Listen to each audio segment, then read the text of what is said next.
Hello दोस्तों, आज मैं आपके सामने सर्कल जो चैप्टर है उसके कुछ इंपॉर्टेंट पॉइंट्स डिस्कस करूंगा, जो कि एक्टिविटी के रूप में डिस्कस करूंगा। और मेरे बहुत सारे स्टूडेंट्स यहाँ पे सब खड़े हुए हैं जो बेसब्री से इंतजार कर रहे हैं मैं धमाकेदार जो वीडियो आपके सामने बनाने जा रहा हूँ। आइए देखते हैं कि किस तरीके हम प्रैक्टिकल करने जा रहे हैं। देखिए, सबसे पहले मैं आपको बताऊंगा, तुम लोग आंसर देना अच्छे से, ठीक है। मैंने बहुत अच्छे से कॉन्सेप्ट क्लियर किया है, ठीक है। सबसे पहले आप देख सकते हो, ये एक ऐसा पॉइंट है जहां से चारों तरफ की जो दूरी है वो बराबर है। आप लोग बताइए, ये जो मैंने ये एक्टिविटी की है, ये सर्कल से लेके, ये सर्कल की बाउंड्री से लेके सेंटर तक की दूरी को क्या कहते हैं? रेडियस। अगर इसी रेडियस का मैं यहाँ पे डबल कर दूं, इस कंडीशन में मैं इसका क्या कर दूं? डबल कर दूं, तो ये क्या कहलाएगा? मीटर। साथ ही साथ जो आपका, अगर मैं इसी को केस में अगर मैं दूसरा अगर आपको दिखाता हूं यहाँ पे, अगर इसको क्या कहा जाएगा? ये सर्कमफ्रेंस के दो पॉइंट को अगर मैं टच कर दूं तो क्या कहेंगे? कॉर्ड कहेंगे। अगर इसी चीज को अगर मैं बेस बनाऊं और मैं कहूं कि ये जो कॉर्ड है, लार्जेस्ट कॉर्ड यहाँ पे कौन सा कहलाएगा? डायमीटर क्या कहलाएगा? लार्जेस्ट कॉर्ड कहलाएगा। इतनी बात सबको क्लियर हो रही होगी। अब इसी की बेस में अगर मैं कई सारी थ्योरम आप लोग से डिस्कस करता जाऊंगा, तो मैंने आपको बताया था कि सर्कल जो होता है, सर्कल की चारों तरफ की अगर हम ये बाउंड्री को देखते हैं, अगर इस तरफ की, तो इस हिस्से को क्या कहा जाता है? सरकमफ्रेंस कहा जाता है। क्या कहते हैं? सरकमफ्रेंस कहते हैं, ठीक है। ये जो चारों तरफ की बाउंड्री में बना रहा हूं और मैं प्रैक्टिकल करके दिखा रहा हूं ताकि आपको चीजें बहुत अच्छे से क्या हो जाए? क्लियर हो जाए। अब ये चीजें समझ में आ रही हैं आपको अच्छे से? जैसे मैंने बताया कि ये माइनर सेगमेंट है। कौन सा सेगमेंट है? माइनर सेगमेंट है। लेकिन इसके ऊपर का जो हिस्सा है वो क्या कहलाएगा? मेजर सेगमेंट है। लेकिन अगर हम इसी में बेस बनाते हैं और इसको हम सेंटर से कनेक्ट कर देते हैं, तो अब ये क्या बन गया है? सेक्टर बन गया है। क्या बन गया?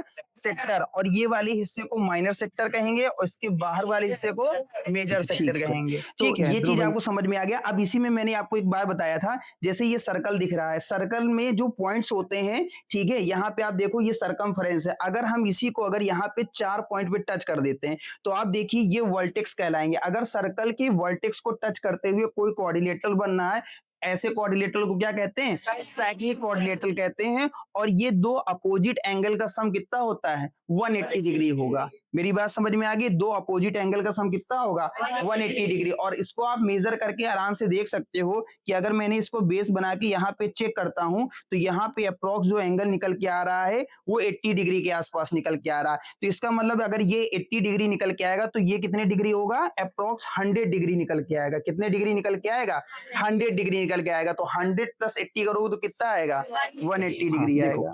अब इसमें जो हम लोग अगली थ्योरम पढ़े थे कि अगर इनका बेस सेम है और इसी बेस सेम पे हमने एक ये है ना यहाँ पे एंगल बना दिया, इसी सेम बेस पे हमने एक ये एंगल बना दिया, यानी कि दोनों का जो कॉर्ड है, यानी बेस क्या है? सेम है। तो इस बेस में अगर आप इसको मेजर करोगे, तो यहाँ पे जो एंगल आएगा, अगर जैसे मैं मान के चलो यहाँ पे मैंने बेस बनाया और यहाँ पे मैं देखता हूँ ये 50 डिग्री का एंगल बना रहा, तो यहाँ भी कितनी डिग्री का एंगल बनाएगा? 50 डिग्री का बनाएगा। आप यहाँ पे जूम करके अच्छे से देख सकते हो, अगर 50 डिग्री यहाँ पे है तो 50 डिग्री यहाँ पे बनेगा। ये आपकी थ्योरम है। जब हम लोग किसी चीज का प्रैक्टिकल करते हैं तो चीजें बहुत अच्छे से क्लियर हो जाती हैं। देखो, अच्छा, अब इस हिस्से को क्या कहा जाता है? सेगमेंट कहा जाता है। अगर इसी सेगमेंट को अगर मैं बेस बनाता हूं, ठीक है, तो इसके बेस पे पहले, सबसे पहले तो आपको ये ध्यान रखना है कि सेंटर से मैंने ये एक एंगल बना दिया, ट्रायंगल बन गया।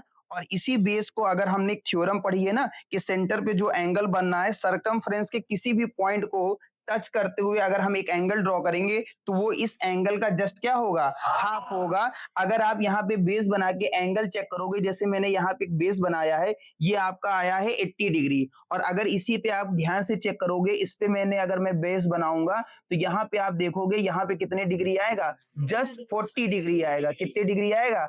आप यहाँ पे ध्यान से देखोगे ये 40 डिग्री आ रहा है। आप जूम करके दिखा सकते हो इनको कि 40 डिग्री आ, यानी अगर ये 80 डिग्री है तो ये क्या हो जाएगा? आपका 40 डिग्री हो जाएगा। देखो बच्चों, जब हम यहाँ पे अगर बात करते हैं, ये जैसे मैंने डायमीटर है ना आपको बताया, इसी डायमीटर को अगर मैं बेस बनाता हूँ और डायमीटर से अगर मैं यहाँ पे सेंटर्स के बेस पे यहाँ पे अगर मैं इसको खींचता हूँ, तो ये आपका क्या कहलाएगा? Right angle triangle. कैसा कहलाएगा? Right angle triangle. और अगर इसको मैं मेजर करूं, तो आप इसके मेजरमेंट के बेस पे देख सकते हो एक्चुअल में ये मेजरमेंट आएगा कैसे, ठीक है। अगर मैं कैमरे को यहाँ पे जूम करूंगा, तो आप देख सकते हो ये मैंने बेस बनाया और यहाँ पे अगर आप ये चेक करोगे तो ये एग्जैक्ट 90 डिग्री आ रहा है, ठीक। आप इसको जूम करके देख सकते हो कि यहाँ पे 90 डिग्री एंगल बनना है, ठीक। ठीक है। इसी तरीके में और आपको दूसरी थ्योरम दिखाता हूँ। हाँ, देखिए अब जैसे ये मैंने बताया, ये जो डायमीटर है, अगर मैं इसी के बेस बना के अगर मैं यहाँ से इसको ये ड्रॉ करता हूँ, ठीक है, तो इस हिस्से को आप क्या कहोगे? सेमी सर्कल कहते हैं, ठीक है। अब ये जो सेमी सर्कल है, इसी सेमी सर्कल के ऊपर अगर हम डायमीटर को बेस बनाते हैं और यहां से मैं एक एंगल बनाता हूं, तो ये जो एंगल होगा कितने डिग्री होगा? 90 डिग्री का होगा। और इसको अगर आप, तो अभी हम लोग ने जितनी भी थ्योरम पढ़ी है, अप्रोक्स आपकी क्लास में करीब 9 थ्योरम है, और हम हर थ्योरम को बहुत बेस बना के ये ना समझे हैं कि किस तरीके सारी चीजें हुई हैं, ठीक है। इसमें एक थ्योरम मुझे और भी अच्छे से आप लोग को याद आ रही होगी कि अगर ये जैसे ये मान के चलिए एक कॉर्ड मैंने ये बनाया है और इसी के बेस पे मैं ना एक कॉर्ड यहाँ पे ये बना देता हूं, तो इनके दो कॉर्ड यहाँ पे, अगर ये दो कॉर्ड आपस में इक्वल हैं, तो इनके बीच की डिस्टेंस भी सेंटर से क्या होगी? इक्वल हो जाएगी। और इनके बीच पे जो एंगल बनते हैं, ये भी मैंने आपको समझाया है कि अगर सपोज करिए कि यहां से मैं एक ट्राइंगल ड्रॉ कर देता हूं, देखिए अब जैसे ये ट्राइंगल बनना है और अगर मैं बीच से इसको यहां से ऐसे ज्वाइन कर देता हूं, तो आप यहाँ पे देखिए ये एक 90 डिग्री एंगल बना रहा है। कितने डिग्री का एंगल बना रहा है? 90 डिग्री का एंगल बना रहा है। देखो अच्छा ये बताओ उन लोग को प्रैक्टिकल करके कैसा लगा? ये सारी चीजें अच्छी लगी? ठीक है, और ऐसी प्रैक्टिकल और करें आप लोग चाहते हो? तो बोलो माई एम की जय हो, जय हो। और इसी तरीके अगर आपको वीडियो अच्छी लग रही है और मजा आ रहा है हमारे साथ एक्टिविटी करके, तो आप वीडियो को लाइक करिए, शेयर करिए और सब्सक्राइब करिए। Thank you so much.